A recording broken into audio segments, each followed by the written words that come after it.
Mesdames et messieurs, bonjour et bienvenue dans le journal. Voici les trois principaux titres de l'actualité de ce jeudi. La CEDEAO est aujourd'hui en sommet à New York pour discuter de la situation sur le Mali et la Guinée. Les deux pays sont sous la menace de très lourdes sanctions. Les détails dans un instant.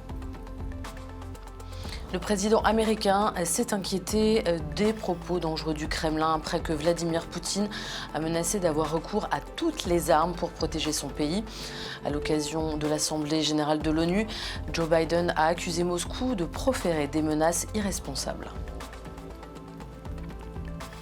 Et puis enfin, nous irons en Afrique où vous verrez que les voitures d'occasion sont un gros business. Le problème, c'est que ces véhicules, souvent très anciens, sont aussi très polluants. Je vous le disais dans les titres, c'est un sommet de la CEDEAO très attendu qui se tiendra aujourd'hui en fin de journée à New York, en marge de l'Assemblée générale de l'ONU. Convoqué à l'initiative de la présidence bissau-guinéenne, il sera essentiellement consacré aux situations en Guinée et au Mali. Ces deux pays sont source de tensions entre l'organisation régionale et les deux capitales. On fait le point avec Emery Touignan. C'est en fin d'après-midi à New York que les dirigeants de l'Afrique de l'Ouest se réunissent pour le sommet extraordinaire tant attendu de la CEDEAO. Ce sommet à l'initiative du nouveau président en exercice de l'instance sous-régionale, le Bissau-Guinéen Umaro Sissoko Embalo, se penchera sur le délai de la transition en Guinée et au Mali. C'est le premier sommet qu'on va faire depuis que j'ai pris la fonction de président d'exercice de conférence de chefs d'État et de gouvernement, pour réexaminer la situation de notre sous-région, notamment la situation de la Guinée et celle du Mali. Parce qu'on n'a pas un grand enjeu avec Burkina Faso. Les choses se passent très bien en Burkina Faso, ils respectent les feuilles de route, les calendriers stipulés. Les deux pays ont basculé dans une crise politique après des coups d'État qui ont conduit des militaires au pouvoir. Plusieurs sommets de la CEDEAO avaient été organisés pour inciter les colonels putschistes maliens et guinéens à amorcer dans un délai raisonnable le retour au pouvoir des civils. Fin juillet, le président de la CEDEAO avait assuré avoir convaincu la junte guinéenne, arrivée au pouvoir en septembre 2021, de réduire la période de transition à 2 ans. L'information n'a jamais été confirmée par Conakry, qui continue jusqu'ici de parler de 36 mois. L'autre sujet qui cristallisera les débats au cours de ce sommet extraordinaire en marge de l'Assemblée générale de l'ONU est le sort des 46 soldats ivoiriens détenus à Bamako. Le président de la Côte d'Ivoire, mercredi, dans son intervention à la tribune des Nations Unies, a une fois de plus exigé la libération de ces militaires qualifiés de mercenaires par les autorités maliennes. J'appelle à nouveau à leur libération sans délai. Mon pays encourage les autorités maliennes à mettre en œuvre de façon résolue les différentes étapes du chronogramme de la transition, ainsi que les réformes politiques et institutionnelles en vue des élections présidentielles prévues en février 2024. Pendant qu'un sommet se tient à New York pour décider de probables sanctions contre le Mali et la Guinée, les chefs de la junte des deux pays se montrent solidaires. La Guinée avait maintenu ses frontières ouvertes quand la CEDEAO avait infligé un sévère embargo commercial et financier au Mali en janvier pour sanctionner le projet de la junte de rester au pouvoir jusqu'à 5 ans supplémentaires. Les deux chefs d'État sont ensemble à Bamako ce jeudi pour célébrer l'anniversaire de l'indépendance du Mali.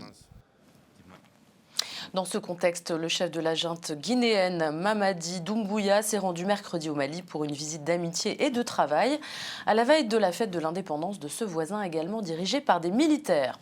Le Mali à 2 reprises et la Guinée font partie avec le Burkina Faso des pays de la CEDEAO où les militaires se sont emparés du pouvoir au cours des 2 dernières années. Écoutez le chef de la junte guinéenne. Je suis à Bamako à côté de mon frère, le président Assimi, pour bien sûr fêter l'indépendance du Mali et accompagner le peuple malien, qui est un peuple frère. Et nous savons bien sûr la Guinée et le Mali, qu'on le dise, c'est un poumon ou deux même dans un même corps. Donc pour moi, il est important d'être à Bamako pour fêter l'indépendance du Mali avec nos frères maliens. La justice sénégalaise a confirmé mercredi la condamnation du maire de Dakar à 2 ans de prison, dont 6 mois ferme après son jugement en appel pour la mort d'un homme tué par balle en 2011 dans un contexte de violence politique.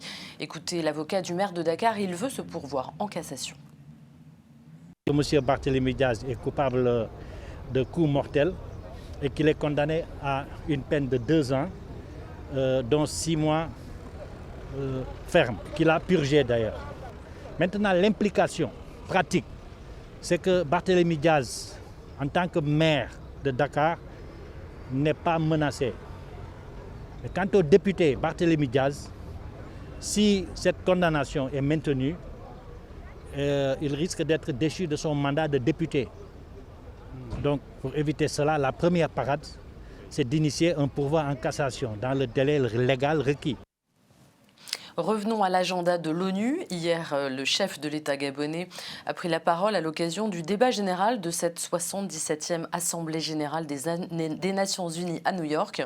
Dans son propos très dense, Ali Bongo a évoqué notamment l'urgence climatique, la place de l'Afrique au sein du Conseil de sécurité, la guerre en Ukraine et aussi l'éducation, la santé et l'inflation. Écoutez-le.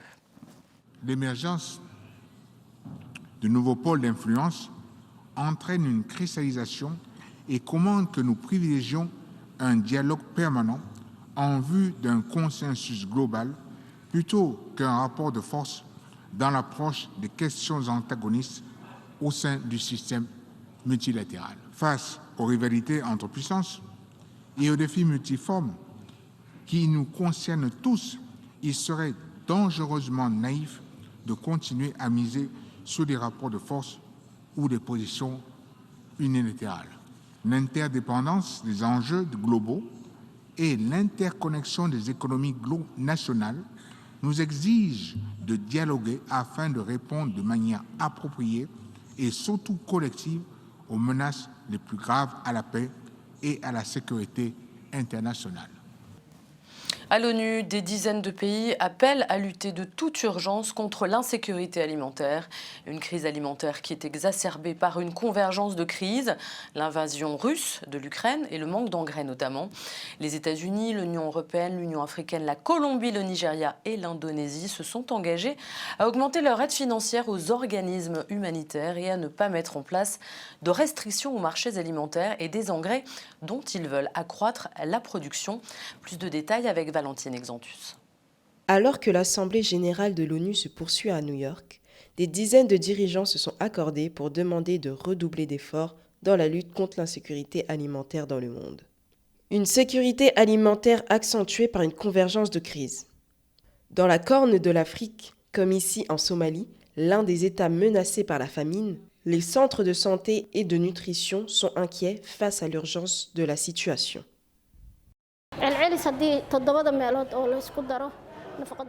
Le nombre de cas de malnutrition enregistrés au cours des 3 derniers mois est d'environ 6 000 dans les 7 centres de Mogadiscio uniquement. Mais ce chiffre peut être plus élevé car les registres ne sont pas toujours précis, même si nous examinons les cas. Pour les organismes humanitaires, l'engagement doit surtout être financier. Message reçu par les États-Unis, l'Union européenne, l'Union africaine, la Colombie, le Nigeria et l'Indonésie. Tous s'engagent à augmenter leur aide financière aux organismes humanitaires. Mais au-delà des promesses, l'ONU espère que tous ses partenaires tiendront leur engagement. Nous espérons bien sûr que les donateurs vont arriver à trouver les moyens de mobiliser l'aide nécessaire pour sauver des vies. Ce serait formidable. Sinon, les conséquences seront très graves pour les gens, en particulier ceux qui sont touchés dans les zones de crise, dont certaines sont financées à moins de 20%. Lors du dernier sommet du G7 en août 2021, les grandes puissances avaient déjà promis de consacrer près de 5 milliards de dollars dans la lutte contre l'insécurité alimentaire. Pour l'OMS, il faut maintenant passer de l'espoir aux actes. En agissant maintenant, des millions de vies pourraient encore être sauvées. Le président américain s'est inquiété de propos dangereux du Kremlin après que Vladimir Poutine a menacé d'avoir recours à l'arme nucléaire. À l'occasion de l'Assemblée générale de l'ONU, il a accusé Moscou de proférer des menaces irresponsables, des menaces qui ont fait réagir le monde entier. Le point avec Mathieu Nicolas. Mercredi soir, Joe Biden n'y est pas allé de main morte au moment de parler de son homologue russe, Vladimir Poutine. À la tribune de l'ONU, le président américain a concentré ses coups sur la Russie, quelques heures après l'annonce par le président Poutine d'une mobilisation de 300 000 soldats russes et la menace d'utiliser toutes les armes pour protéger son pays. Biden fustige et accuse la Russie d'avoir violé de manière éhontée les principes fondateurs de la Charte des Nations Unies. Cette guerre vise à anéantir le droit de l'Ukraine à exister en tant qu'État, tout simplement, et le droit de l'Ukraine à exister en tant que peuple. Où que vous soyez, où que vous viviez, quelles que soient vos convictions, cela ne devrait pas. Cela devrait suffire à nous faire frissonner. La Russie était sous le feu des critiques lors de l'Assemblée générale de l'ONU à New York. Dans un message diffusé, Volodymyr Zelensky a lancé une virulente diatribe contre la Russie pour son agression contre l'Ukraine. Le chef d'État ukrainien a aussi exigé un juste châtiment contre la Russie. Il appelle à la mise en place d'un tribunal spécial. Un crime a été commis contre l'Ukraine et nous exigeons un juste châtiment. Le crime a été commis contre les frontières de notre État. Le crime a été commis contre la vie de notre peuple. Le crime a été commis contre la dignité de nos femmes et de nos hommes. Le crime a été commis contre les valeurs qui font de vous et moi une communauté des Nations Unies.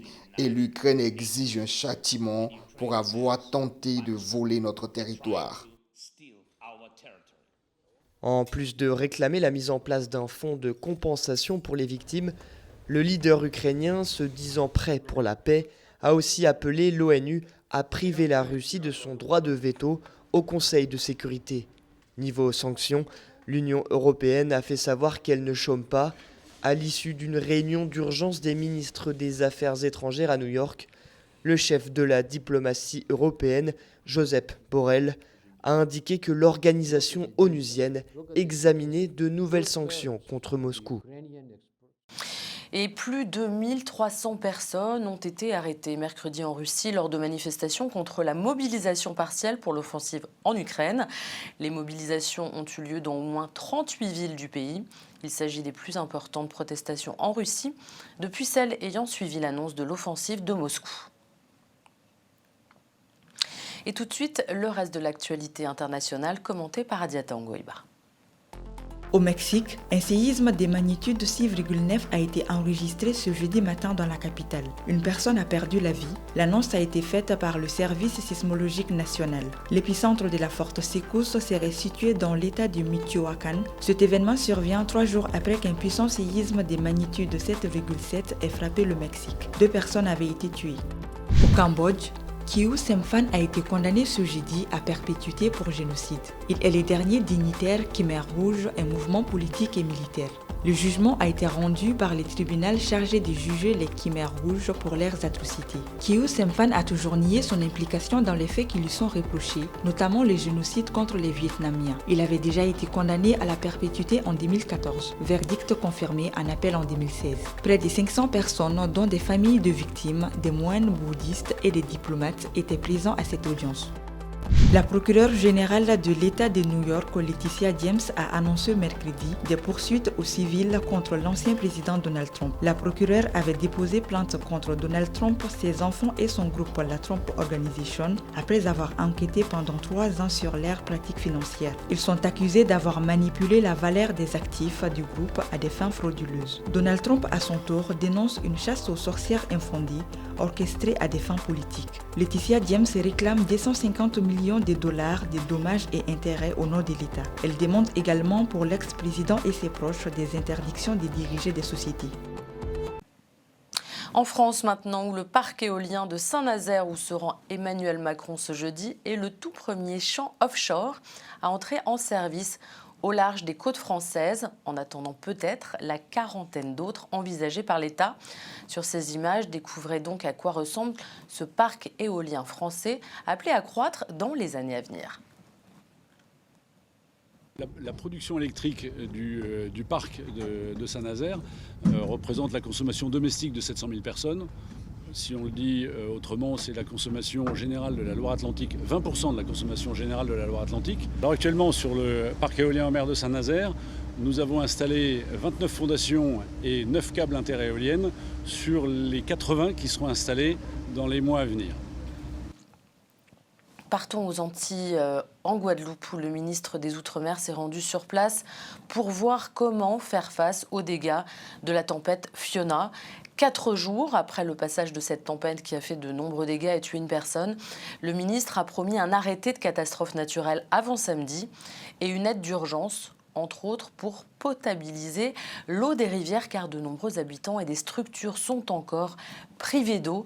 Il faudra d'ailleurs encore plusieurs semaines avant un retour à la normale. Dont je prends conscience, c'est comment ça touche les gens individuellement. C'est facile de vous dire, il y avait 1,2 m dans la rue, d'accord, ça a bousculé les bagnoles, ça c'est une chose.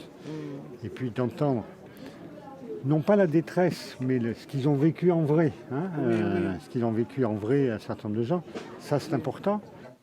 Parlons pollution en Afrique. Les voitures polluent énormément le continent africain. Vous allez voir que comme au Bénin par exemple, ou dans une grande partie de l'Afrique, les voitures d'occasion sont un gros business. Plus d'un quart des automobiles d'occasion exportées entre 2015 et 2020, soit environ 5,6 millions de véhicules, ont fini sur le continent.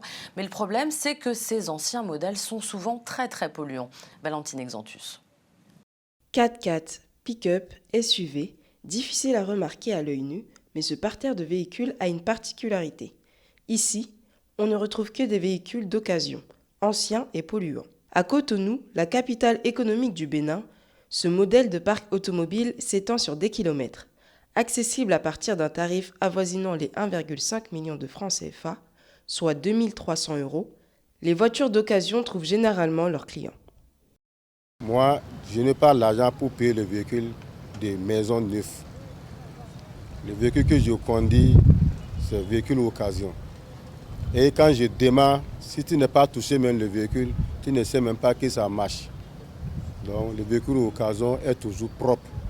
En provenance d'Europe, d'Amérique ou des pays arabes, ce marché d'automobiles d'occasion est une aubaine pour les acheteurs, mais une catastrophe pour l'écologie.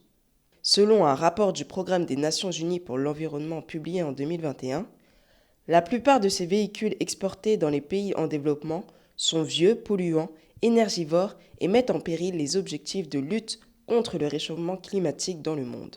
Pour ceux qui se préoccupent de ces enjeux, il est impératif d'attirer l'attention des principaux concernés. Alors aujourd'hui, la solution, c'est de descendre dans les garages, de sensibiliser les garagistes, de leur dire souvent quand les clients viennent, d'acheter les pièces de rechange de qualité, les huiles de vidange de qualité, ceux qui ont les moyens de s'acheter les voitures électriques, mais on n'est pas nombreux à avoir les moyens pour pouvoir s'acheter ces véhicules électriques ou encore ces voitures neuves vendues par les concessionnaires. Donc c'est la sensibilisation pour qu'on puisse au moins réduire cette pollution déjà créée à forte dose par ces véhicules venant de l'Europe et de l'Amérique. Avec plus d'un quart des véhicules exportés entre 2015 et 2020, l'Afrique est la principale destination des véhicules d'occasion. Et le Bénin fait partie des 5 plus gros importateurs de véhicules d'occasion sur le continent. Mais pour lutter contre les défis environnementaux, la CEDEAO a adopté en 2020 une directive visant à introduire des carburants et des véhicules plus propres sur le marché. Mais réguler cet important secteur de l'économie béninoise, en outre grand pourvoyeur d'emplois, n'est pas facile. Et on se quitte sur des images qui nous viennent de la NASA. Le télescope spatial James Webb a livré des images inédites de la planète Neptune et de ses anneaux qui fournissent des indications précieuses sur son atmosphère. Les astronomes n'avaient pas de vue aussi nette de la planète la plus lointaine du système solaire depuis le bref et unique passage d'une sonde, Voyager 2, au voisinage de cette géante glacée en 1989. La vision infrarouge infrarouge du télescope apporte une nouvelle façon d'analyser l'atmosphère de la planète. L'appareil a aussi capturé l'image de 7 des 14 lunes connues de la planète.